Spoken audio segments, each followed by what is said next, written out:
पूरे देश में पिछले कुछ दिनों से लगातार प्रोटेस्ट होता जा रहा है।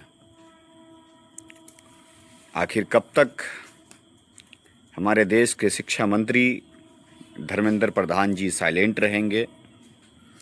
कब तक हमारे देश के यशस्वी प्रधानमंत्री श्री नरेंद्र मोदी जी खामोश रहेंगे, साइलेंट रहेंगे? आज से लगभग 12 साल पहले 2014 से पहले जब देश में कोई ऐसी बात होती थी तब उस टाइम के विपक्ष के नेता, उस टाइम के प्रधानमंत्री डॉक्टर मनमोहन सिंह को कटाक्ष करते थे कि मौन मोहन सिंह है ये, क्योंकि ज़्यादातर वो बोलते नहीं थे। उनको नहीं बोलने का 3 वजह। पहला वजह कि वो फुल टाइम नेता नहीं थे, वो एक अर्थशास्त्री थे। दूसरा कि वो उनके हाथ में डायरेक्ट खुद पावर उनके पास नहीं था, रिमोट कंट्रोल था सोनिया गांधी जी के पास। रिमोट कंट्रोल की वजह से वो सरकार चला रहे थे। और तीसरा जो था वो गठबंधन का दबाव था। उस टाइम में जो भी यूपीए सरकार में गठबंधन थी उनका दबाव था। लेकिन फिर भी उस टाइम के प्रधानमंत्री डॉक्टर मनमोहन सिंह मीडिया का सवाल जवाब लेते थे, प्रेस कॉन्फ्रेंस करते थे। आज के प्रधानमंत्री की तरह नहीं कि वो एक भी अभी तक अपने 12 साल के कार्यकाल में एक भी प्रेस कॉन्फ्रेंस न लिया हो, मीडिया के सवाल का जवाब न दिया हो। आखिर कब तक प्रधानमंत्री मीडिया से आप भागोगे? क्या मजबूरी है आपकी? न ही आपके पास बीजेपी में आपसे बड़ा कोई नेता है, न ही आपके पास कोई गठबंधन का दबाव है, न ही आपकी सरकार जो है वो रिमोट कंट्रोल से चल रही है। आखिर फिर क्या वजह है आपको खामोशी की, आपकी चुप्पी की? आप एक रात में नोटबंदी कर लेते हैं, जनता उसको एक्सेप्ट कर लेती है। आप कश्मीर से 370 हटा देते हैं, जनता एक्सेप्ट करती है। आप ट्रिपल तलाक पे कानून लाते हैं, जनता उसे एक्सेप्ट करती है। लेकिन फिर भी आप जनता के लिए क्यों अन्याय कर रहे हैं? कभी किसान के खिलाफ अन्याय, कभी ओबीसी के खिलाफ अन्याय, कभी स्टूडेंट के खिलाफ अन्याय, कभी मुस्लिम के खिलाफ अन्याय, कभी किसी और के खिलाफ अन्याय। मतलब लगातार आपके कार्यकाल में हर कोई ना कोई वर्ग लगातार प्रोटेस्ट करती हुई नजर आ रही है। आखिर क्यों?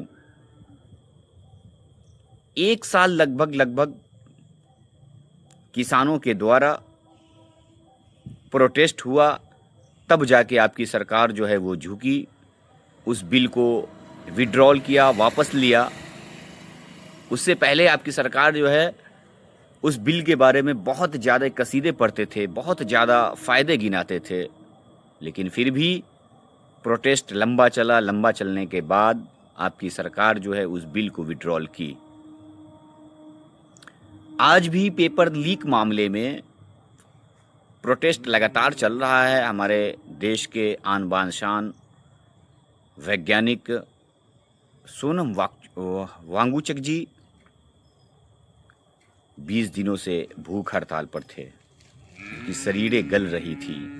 लेकिन फिर भी आपके किसी सरकार के कोई भी आदमी एक बात करना मुनासिब नहीं समझा। आखिर ये कब तक चलेगा? मोदी जी, जवाब दो आप। आपने उनको छल करके जंतर मंतर से तो हटवा दिया, लेकिन युवाओं के अंदर जो गुस्सा भड़ गया है, क्या उस गुस्सा से निकल पाओगे आप? आखिर कब तक हमारे देश की युवा जो हैं वो गुस्से की आग में जलते हुए दिखाई पड़ेंगे?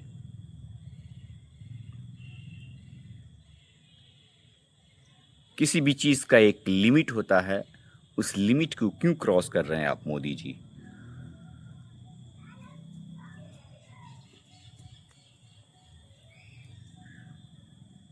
उम्मीद है कि देश का हर एक युवा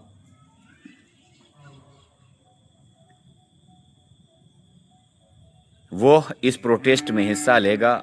ये ज़रूरी नहीं है कि हमारे शिक्षा मंत्री इस्तीफ़ा दे देंगे तो ये सुधर जाएगी, लेकिन ऐसा नहीं है कि सुधर जाएगा इस्तीफ़ा दे देने से। इस्तीफ़ा नहीं भी दें, कम से कम ये चीज़ होना चाहिए कि हाँ, आने वाले टाइम में अब जाके पेपर लीक नहीं होगा। 20 से 22 बच्चे या बच्चियां जो है वो इस दुनिया को छोड़कर चली गई हैं। अगर वो बच्चे या बच्चियां हमारे घर की होती, आपके घर की होती, तब वो कैसा फील होता। वो उस बच्चे या बच्चियां को एक बार दिल पे हाथ रख के अपने बारे में सोचे कि वो उस घर की बच्ची नहीं है, वो हमारे घर की बच्ची थी। तब जाके एक बार आप सोचें कि क्या होगा। कि जो बच्चे दिल से मेहनत करते हैं उनके साथ गलत हो तो वो अपने आप को गलत होता हुआ देख सहन नहीं कर पाता है।